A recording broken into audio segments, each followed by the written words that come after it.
नमस्कार साथियों, मैंने 11 अगस्त 24 को एक वीडियो अपलोड किया था और उसमें बताया था कि 1 अगस्त 24 से बैंक पेंशनर्स को कुल फाइनल जो डीए का फिगर था वो उसमें बताया था। और उसमें जो 1 नवंबर 22 से पहले के जो रिटायर्ड साथी थे उनके लिए जो स्लैब सिस्टम रहता है उस स्लैब सिस्टम में 23 स्लैब बड़े थे और 1 नवंबर 22 के पश्चात जो रिटायर हुए हैं साथी उनमें परसेंटेज वाइज 1.47% की इंक्रीज डीए में हुई थी।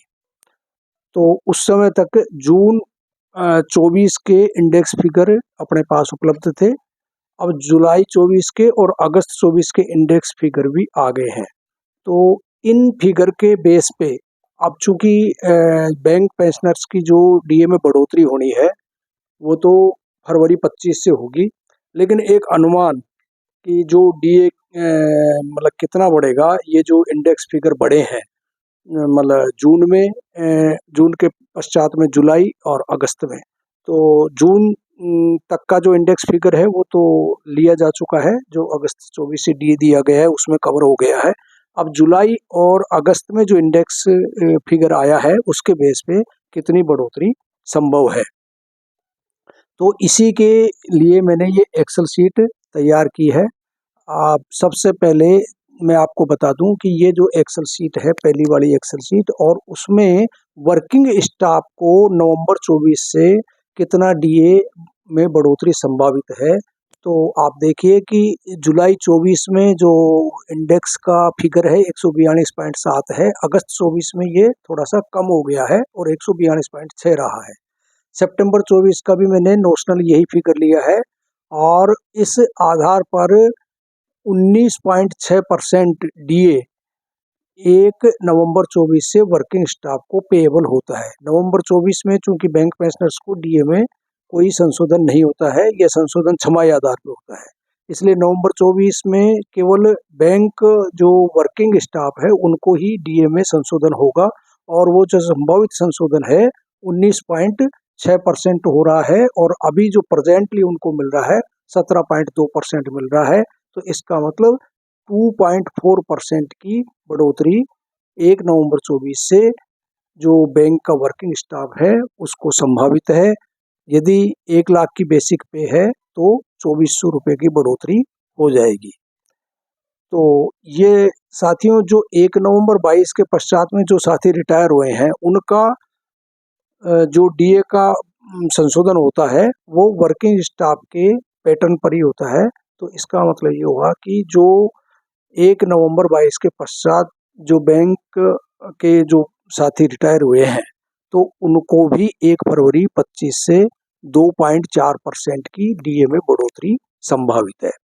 लेकिन जो 1 नवंबर 22 से पहले के जो साथी रिटायर हुए हैं उनको अभी भी स्लेब सिस्टम में डीए पेएबल होता है, तो उनके लिए कितने स्लेब रहेंगे ये मैंने दूसरी एक्सेल शीट में इसकी एक्सरसाइज की है और उसमें वही है। जुलाई 24 के लिए इंडेक्स फिगर 142.7 है, अगस्त में 142.6 है, और चूंकि अगस्त 24 तक का ही डीए फिगर अपने पास, इंडेक्स फिगर अपने पास में अवेलेबल है, इसलिए इसी को मैंने नोशनल दिसंबर 24 तक कैलकुलेट करके, और इसका एवरेज जो है 142.62 आता है, और जो इसका फैक्टर है इसको मल्टीपल करना है 2.88 मल्टीपल 4.63 मल्टीपल 4.93 से, तो ये 9375.42 आता है। ऑलरेडी जो इंडेक्स मर्ज है स्लेब सिस्टम में 6352 का इंडेक्स मर्ज है, तो डिफरेंस 3023.42 का आता है, और इसको जब 4 से डिवाइड करते हैं तो 755 आते हैं।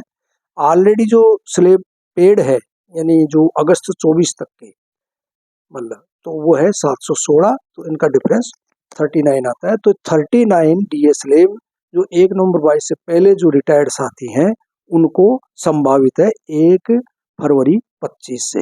तो जब अब ये स्लेब सिस्टम में भी फिर जो फैक्टर है वो अलग अलग सेटलमेंट में जो साथी रिटायर हुए हैं उनके अनुसार अलग अलग फैक्टर इसमें लागू होता है। तो इसमें मैंने ये एक्सेल शीट में डाला है।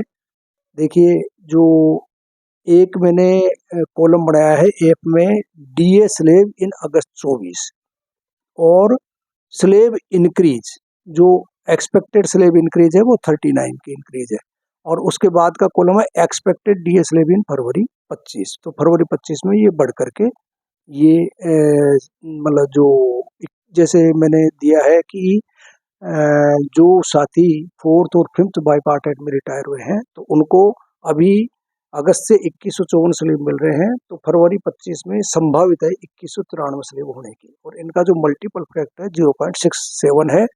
तो ये जो परसेंटेज निकल के आता है 1469.31% निकल के आता है। तो नेट इंक्रीज जो परसेंटेज वाइज होती है 26.13 की होती है।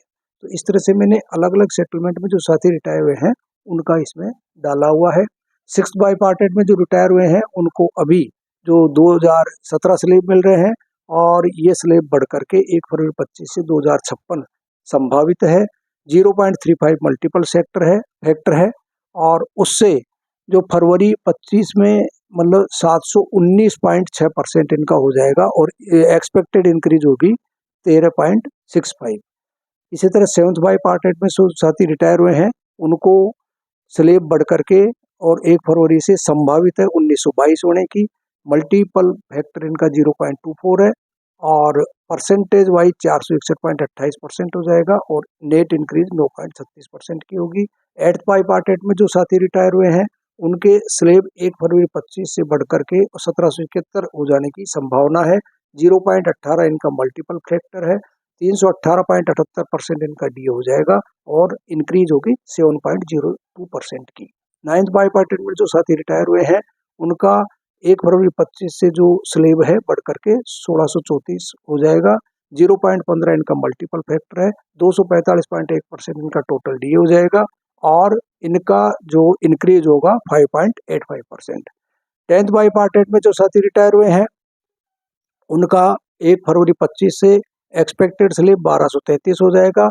0.1 मल्टीपल फैक्टर है, और 123.3% टोटल डी हो जाएगा, और एक्सपेक्टेड इंक्रीज है 3.9%। 11th बाइपार्टेट में जो साथी रिटायर हैं उनको 1 फरवरी 25 से डीए बढ़ करके 755 स्लेब हो जाएगा। 0.07 इनका मल्टीपल फैक्टर है, और 52.85% इनका टोटल डी हो जाएगा, और नेट इंक्रीज 2.73% की हो जाएगी। और जो साथी 1 नवंबर 22 के पश्चात रिटायर हुए हैं उनका डीए जो अभी 1 अगस्त 24 से 17.2% चल रहा है वो बढ़ करके 19.60% होने की संभावना है। तो नेट इंक्रीज 2.4% की होनी है। तो ये एक एक्सपेक्टेड जो है कैलकुलेशन है, और आगे जब इंडेक्स सितंबर का, अक्टूबर का, नवंबर का, दिसंबर का रिलीज होगा तो मैं आपको उसके अनुसार जो संशोधित जो अनुमानित डीए आएगा उसका मैं एक्सेल शीट बना करके और आपको अपडेट कर दूंगा। धन्यवाद साथियों।